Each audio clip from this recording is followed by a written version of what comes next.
I'm never outdone. I'm a outdoer, I'm a outgoing crowd, move a loud motor scooter. I'ma play no games. Branson back to back like Snoop up in Harlem World. In my Tim boots to suck.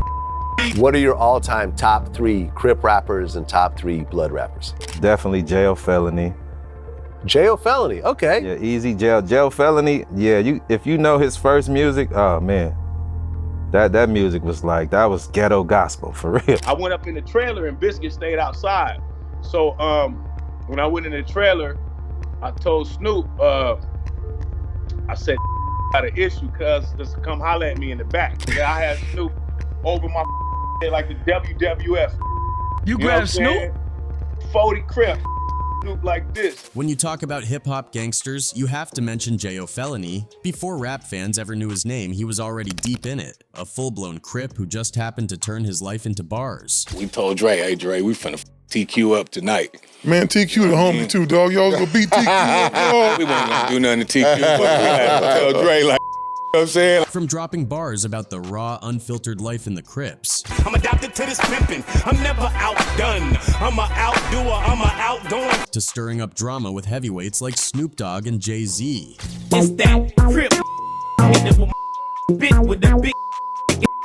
I sock that in his slips with a straight jacket on me cause I'm throwing attention. And even keeping interviewers in check. I've been told that you guys are squatters here.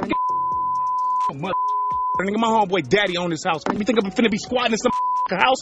You stupid? Listen, I get the information you have. Jayo was not the type to play around. Let's dive right into his story. Jayo Felony, born B. James Savage on December 31st, 1969, is a rapper straight out of San Diego, California. You might also know him by a few of his other names: Peer Pressure, One Shot Kill, Bullet Loco, or just Uno. Before he got into the rap game, Jayo Felony was caught up with the neighborhood Rollin 40s, a Crip gang running through the southwest side of San Diego from Chola's View to Mount Hope. Back when I was growing up, we used to have picnics all together. You know what I'm saying? Cripnics was like, man, it used to be some of the most funny I got. You know what I'm saying? His teenage years were rough, and all that street life eventually landed him in prison.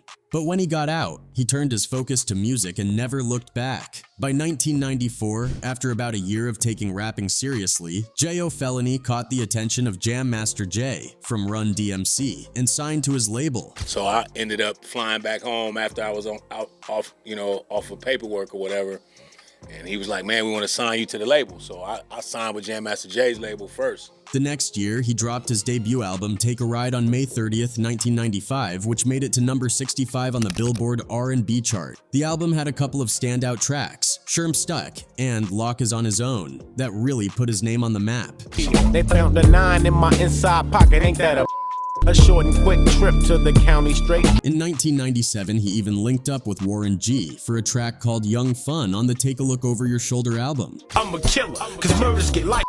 Killers keep killing. I'd rather die with my eyes open so I can see. Fast forward to 1998, and Jayo Felony was leveling up. He signed with Def Jam and dropped his second album, What Ya Gonna Do, on August 25th. This project was stacked with features. Big names like Method Man, DMX, Ice Cube, Redman, Mac 10, E40, and more. It had 2 major singles, Nitty Gritty and the title track What Ya Gonna Do, featuring DMX and Redman.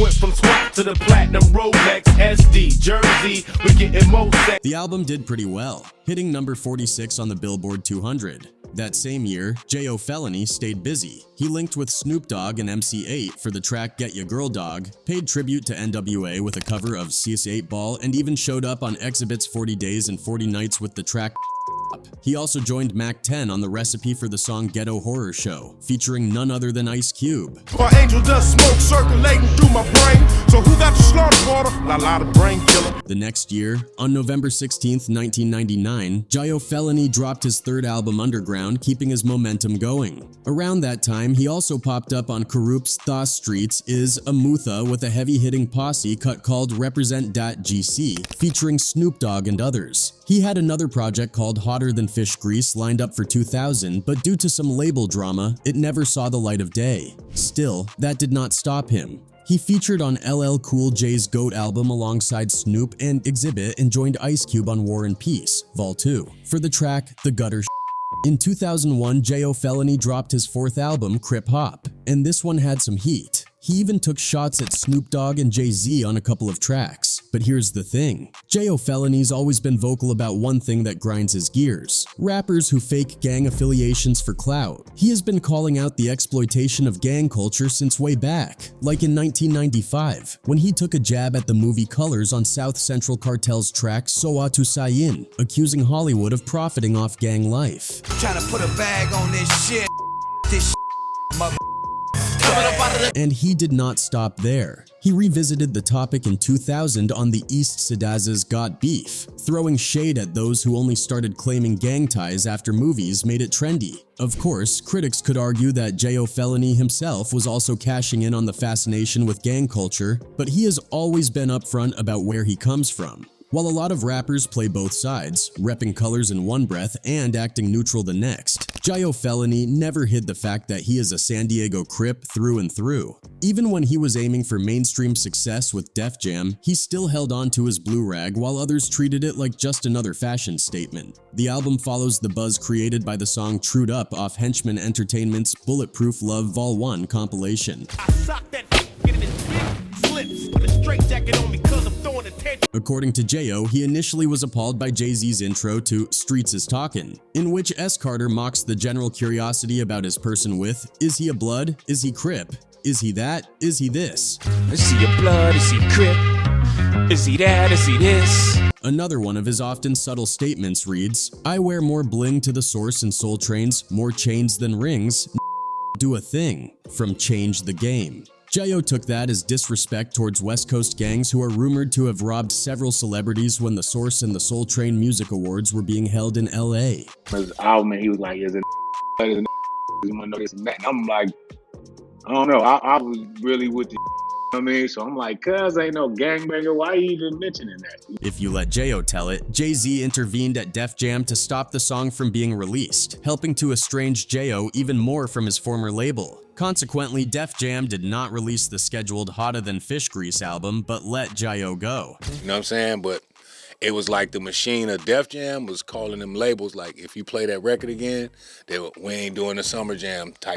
You know what I'm saying? Or we gonna pull our artists. He took the songs he had already recorded and added some new ones. For the track Come Round, Jayo Felony decided to switch things up a bit. He remixed and reworked the lyrics, giving it a fresh twist by bringing in an artist named Baby Scar to represent for the Bloods, which, let us be honest, adds a pretty interesting angle to a song with Crip in the title. The brim. Now what on the triple gold rim? Eating shit at M&M's. Using mother.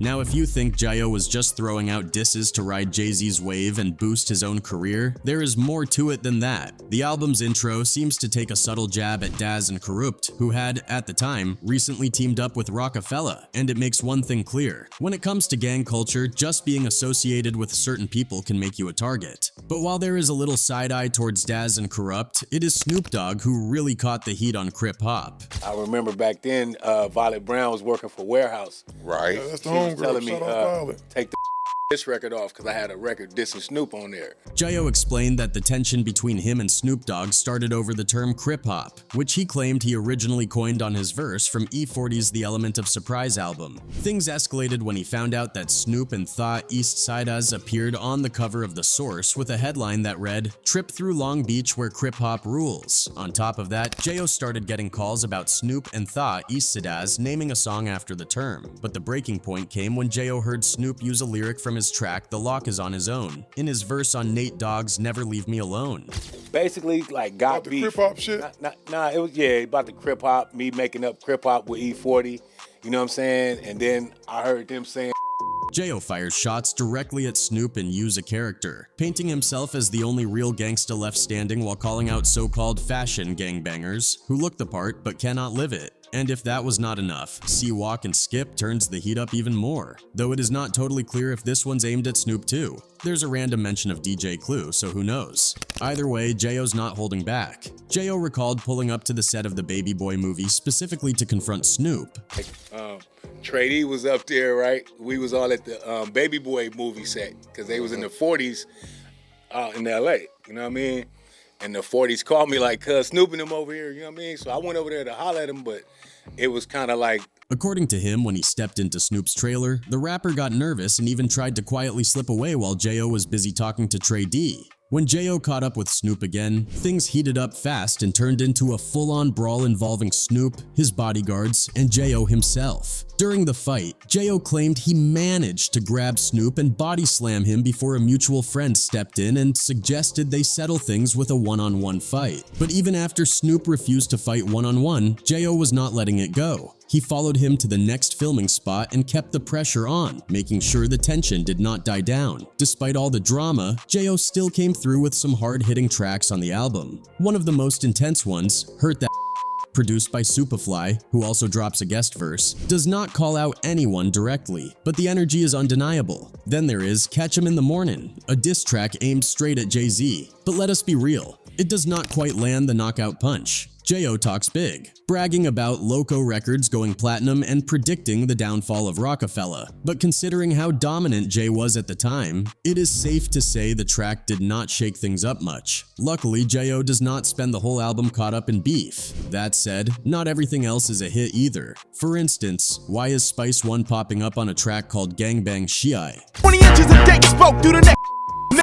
It only took a second to kill him. And One Shot Kill is just generic gangster rap that feels like it has been done 1,000 times before. Then there is What You Need, where Jayo takes a crack at Rakeem's famous 7 MCs rhyme scheme. But the track feels a little outdated, especially with that blow up like the Olympics line, which, let us be honest, takes a second to even figure out what he is talking about. Please Believe It with E40 sounds like Jayo's trying to pull off a smooth pimp vibe, but instead it just comes off a little tired. And Sherm Stick 111? Yeah, it is more of Jayo rapping about his drug of choice. Nothing new there. But when the album hits, it really hits. Girls and Boys is a standout. Jayo teams up with New York rapper Giggy Diamonds to break down the differences between girls and heroin, boys over a slick, atmospheric Battle Cat beat. Boy, you I got the good girl and boy, you all can enjoy. Cane, speed, what a weed, hot cock, ready, rock. And while the album is not exactly a lyrical masterpiece, Jayo shows flashes of being more than just a gangster rapper. He is a guy who can actually command the mic. You can hear it on tracks like Swing, where he mixes in raga-inspired flows with different rhyme patterns, showing off some versatility. And if you think he's just a street-level rapper, Hotter Than Fish Grease proves he has got some imagination too.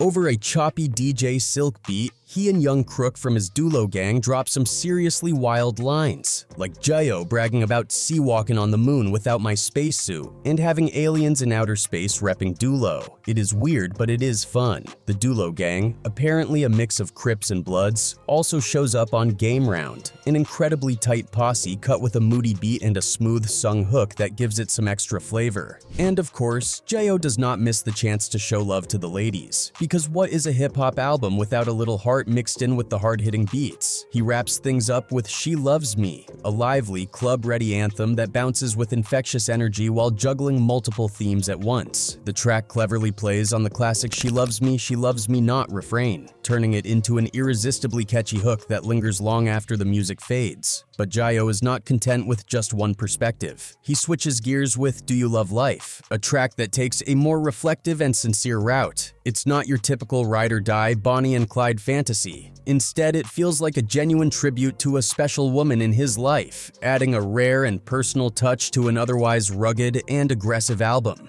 This softer, more introspective moment stands out, showing there's more to Jayo than just street tales and battle raps. At its core, Jayo Felony's music, especially his signature project Crip Hop, fits seamlessly into the legacy of gangsta rap, a genre where artists pull back the curtain on their realities and affiliations with raw, unfiltered honesty. His lyrics do not just paint vivid pictures of street life for entertainment. They serve as a reflection of his environment and experiences, grounding his work in authenticity. This context makes it clear that Jayo is not just rapping for the sake of storytelling. His music echoes the world he comes from, reinforcing a strong and unapologetic connection to the Crips while giving listeners an unvarnished glimpse into a life shaped by the streets. A while back, Jayo Felony showed TQ just how wild things could get. TQ is the American R&B singer best known for his hit single West Side, which climbed the charts and became a top 40 success in multiple countries back in 1998. Flashback to the summer of 2000, when Dr. Dre's Up in Smoke tour was the hottest thing in hip-hop. The lineup was absolutely legendary. Dr. Dre, Snoop Dogg, Ice Cube, Eminem, Nate Dogg, and a bunch more heavy hitters. The Xzibit, that's Snoop Dogg, Trey D, and Goldie Locke, and Jayo Felony were also rolling with the tour. And for a little R&B flavor, TQ joined the party for a few stops. But here is where things got messy. The Xzibit were not exactly thrilled about opening for TQ. I know we had an issue with TQ being us opening for TQ. We had an issue with that. To them, it was straight up disrespectful. A hardcore rap crew performing before an R&B singer? Yeah, that did not sit right. It was not personal beef though, it was about respect. Trey D later explained that they felt slighted by the tour lineup, and the tension was real. We had G'd Up, we had Got Beef, you know, which Jayo Felony featured on with the Eastsiders. At one point, rumors started flying that Trey D and Jayo were ready to press TQ over the whole thing. Jayo even admitted in an interview that they almost beat up TQ. So one time, me and Trey D, we threatened to T-Pain up. I mean, not T-Pain, what's that was on Cash Money? TQ. They were definitely ready to check him, or maybe even the tour manager. But in the end, things never got physical. Instead of sticking around and playing nice, the Xzibit and Jayo made a bold move. They bounced. Trey D later confirmed that after the confrontation, they decided to walk off the tour. We chose, whether wisely or not, to vacate the Up and Smoke tour. Fast forward to 2011 and Jayo Felony was back in the headlines, but not for his music. This time it was all about some Hollywood Hills drama. And trust, it was not your typical celebrity nonsense. Yeah, tell me what's happening. Yo, don't touch the camera. Don't touch the camera. I'm not touching the camera. Now, the Hollywood Hills are supposed to be all about that quiet, upscale vibe. Fancy mansions, private streets, and neighbors who mind their own business. But one particular house was a different story. The music was so loud you would think it was a block party happening non-stop. And do not even get started on the smell of weed. It was everywhere. And the neighbors were definitely not feeling it. They did not waste time to speak up with the press people. Blasting music, they're loud, they're cursing. You can't walk by without smelling the marijuana smoke. The word going around was the house, which had been foreclosed, might have been taken over. Some folks say squatters moved in, while others claim the people inside are legit tenants. Either way, it's a whole mess. And the moment anyone starts asking questions, things get heated, quick. At one point, things got seriously heated between Jayo's crew and the press. Like, you could cut the tension with a knife. Jayo himself did not seem too thrilled about the whole situation, and honestly, from his point of view, all the chatter about squatting was nothing but pure nonsense. He did not mince words either. He told the press straight up that the house belonged to his homeboy's father, and if his tone was any clue, he was not exactly in the mood for a friendly chat. Clearly annoyed, he let off some unrefined language, made his position crystal clear, and then, just like that, drove off, leaving the reporters in the dust. I've been told that you guys are squatters here. Mother, nigga, my homeboy daddy owned this house. Man, you think I'm finna be squatting in some house? You stupid. Listen, I get the information you have. But while Jayo was making his exit, his girlfriend stuck around to back up the story. According to her, they did not sneak in or pull any funny business. They handed over $5,000 in cold hard cash to rent the place from a guy named Benjamin White. We rented it from someone. We literally paid the guy $5,000 cash to rent this place. His name is Benjamin White. But here's what we've learned. Sounds simple enough, right? Well, not so fast. Behind the scenes, things get a whole lot messier. According to the Bank of New York, who by the way actually owns the $1.6 million property. This is not just a misunderstanding. They're claiming Benjamin White did not have any right to be renting the place out in the first place because as far as they're concerned, he broke in and changed the locks. And if that is not wild enough, the bank already slapped him with an eviction notice. Benjamin White seems to have vanished into thin air. No calls, no responses, and definitely no explanations. It's like he pulled a disappearing act right when things got serious. And here's the hint. This is not some one-in-a-million situation. According to Deputy City Attorney Moren Rodriguez, who did not comment on Jayo's case specifically but knows the game, these shady foreclosure takeovers are becoming a major headache for the city. Once people get inside a foreclosed property, they know all the tricks to stay put. Fake names, sketchy paperwork, even filing for bankruptcy. It is all part of the playbook to stretch things out and avoid getting kicked to the curb. But if anyone thinks Jayo is going to back down quietly, they have got another thing coming. He is standing his ground and is not about to let anyone anyone paint him as the bad guy without a fight. And before making his exit, he had one last thing to say for the cameras, just to make sure his message was loud and clear. Y'all better get your facts straight, Fox News.